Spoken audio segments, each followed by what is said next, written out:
Hello everybody and welcome back to A&J Gaming. This is your host, the greatest Magic player in the world, with a hell of a treat for you today. Have a friend of mine here brought in some of his collection, and we're doing this a little live, so if you hear any background noise, no big deal. Just bear with it because got some awesome collection to show off. Starting with part one of my series I'm going to do here is a full play set of Antiquities. Minus a singular card. We'll get to that in a little bit though. Going to see if I can't zoom in a little manually here for you so you can get a better view of what's going on. Or I'll at least do that periodically through the video, give you a better look here. But I mean, just going through the cards, well, I will actually bring this closer to the camera. Just so you've seen some of my other videos, you've seen the unboxings, you've seen the speculations. Just looking at these cards and how much different they look from modern cards and newer cards, it's really cool to see, hey, this is where the game came from. And having to get this Amulet Crew, get a weird angle there. What's a mono artifact? Nobody knows anymore, right? Well, as I've just been informed, it means that they have to get tapped to use their ability. But full play set of damn near the entire set. Just looking at this, you said you've been collecting since 94? 94. I don't even think I knew how to speak in 94. I probably didn't. I barely know how to speak now, depending on the day. But tequila does that to everybody. Going through a little more, going to zoom in a little bit. Might have to free ball this instead of letting the tripod do the work. Got Ashnod's Transmigrant, that's a weird word. More mono artifact goodness. Yep, losing the tripod. Leaving this in, I'm not editing this out. Everybody gets to see the struggle and know that the struggle is real. Ashnod's Battle Gear. Ashnod's Altar, still a staple, and just look how beautifully pristine these are. Everyone I've seen has either been one of the newer reprints or just absolutely chewed to shit. So, moral of the story is, go back in time, buy a crap ton of cards, keep them safe. A Tog, Battering Ram, going through Bronze Tablet. I still just love reading mono artifact on everything. Let's get this out of the way real quick.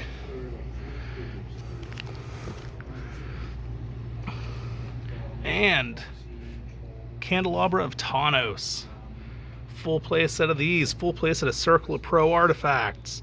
Sentinel Druids. Just this is a hell of a collection to look at, even though I don't focus too much on older cards myself unless they're really useful in a format I'm playing, and this is definitely not something I'd get into.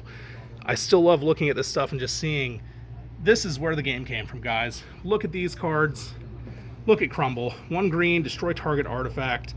Artifact creatures cannot regenerate. Artifacts controllers gain life points equal to the artifact's casting cost. Just looking at this stuff and seeing that, okay, well, we don't really do 1-drop artifact destruction in green without a drawback now. You know, we aren't going to do more Cursed Rack level stuff. Well, maybe Cursed Rack level stuff. But just seeing all of this and looking at where the game is going or has gone, and you can kind of get an idea for where it might be going. Or maybe you can't. I don't know. I feel like looking at this stuff and just kind of seeing, I don't want to call it the power creep, because a lot of this stuff is so powerful. Some of it's underpowered, but a lot of it is so powerful that it's just creeping back up on us. They're trying to redo a couple things just so they can slide them in and make them more balanced and more widely available. Guys, Avenger. Again, all these are in beautiful condition. Get Phyrexia. Sacrifice one of your creatures during your upkeep to destroy any 1 artifact. Jeez, haven't seen anything like that. The closest thing we have is, and I'm drawing a blank on the card, of course, at the perfect time. 1, a green and a white enchantment, prismatic shards or something like that. But that's still a little more selective on how it works. Artisans. What is this? Golgothian Silex. All cards from the Antiquities expansion, including Golgothian Silex, must be discarded. Yeah, okay, because we've totally seen that since an unset. See, this is just, it's awesome looking back at this. Some cards they thought, hey, this will totally fit into the game normally, this will totally not be broken or unbalanced or anything. And then, well, one, you have the revised list now, so there are certain things that they know they can't touch and shouldn't have touched. But the fact that some of the stuff you're only going to see, Mightstone, you're only going to see in you know, older sets like this before they really had it fluffed out. Mishra's Factory. A lot of factories. Oh yeah, duh, the different arts. More Factory. And the final art of the factory, the beautiful Winter Factory. War Machine. And here is the only one that is missing one. It is because Mishra's Workshops are ridiculously expensive to pick up, and even if he never picks up a fourth one, this is still a beautiful collection. But just being able to look at all of this, just take it all in. Maybe you're a little newer like me. I only started playing in 2008, 2009. So the first time I saw some of this stuff, minus Ornithopter, because I think it was just reprinted. But the first time that I saw some of this stuff, like Power Artifact, I was just absolutely blown away that they did something like that. Because I hear so many players complain about the power creep. And then you look back and you have stuff like this. Priest of Yagi. Primal Clay. What's this? I wish I could read. Raccolite. There we are. Reconstruction.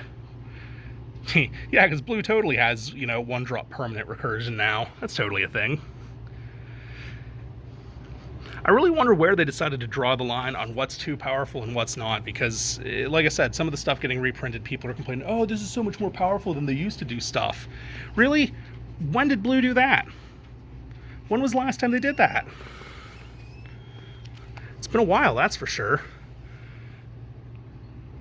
Shapeshifter. Shatterstorm. See, that's a card that we need now. I'm sure that there are similar effects, but artifacts are so prevalent, and I swear red's not getting too much help in it unless you splash green in. So that'd be perfect. Why can't we get more of that? And, of course, mandatory full page of strip mines, just in case you felt comfortable having all your lands. You shouldn't. Lands are a lie. They will disappear either at the end of the game or immediately, because you meet people playing 4 of them. Tawnos' Coffin, the Wand, the Weaponry. I mean, Tawnos is stacked out. He's got his whole armory right here on this page. Tetravis, the original. Well, I shouldn't even say the original, because I guess there was Triskelion right around the same time, because he's right over here. The Rack, Titania's Song. More ridiculous stuff dealing with artifacts. So if somebody wants to go in the comments and explain to me exactly what this power creep everybody's talking about is, I'd appreciate it, because the more and more I learn of older cards, like the Urza lands, that just make so much ridiculous amounts of mana on their own. What is this power creep you're talking about? Where is it? Why do you think that is? Because clearly broken stuff has been done before. That's why we have the reserve list. And it's probably just going to keep happening here and there. Not more reserve lists necessarily, but there's going to be 1 or 2 broken cards everywhere. So why do you think that there's a power creep? Or if you're like me and you're not entirely sure on it, why do you think that there isn't? Because that is something I would love an answer to. Weakstone. There we are. It took me a second to read it. A little poltergeist. Looks more like a wizard than a poltergeist, but hey, I'll take it. Yawgmoth Demon. And that was the last of the... Nope, this is the last of the set here. And the rest of this is just awesome duplicates from Antiquities. So, I mean, I'm zooming out for a second or leaning back, however it works out. Look at this. All these cards, beautiful to see. And just so much value, even if it's not monetary. Just looking at the, you know, collector's aspect of this. This is amazing. This took loads of time to collect, effort, restraint from selling or trading. I mean, this is a beautiful set.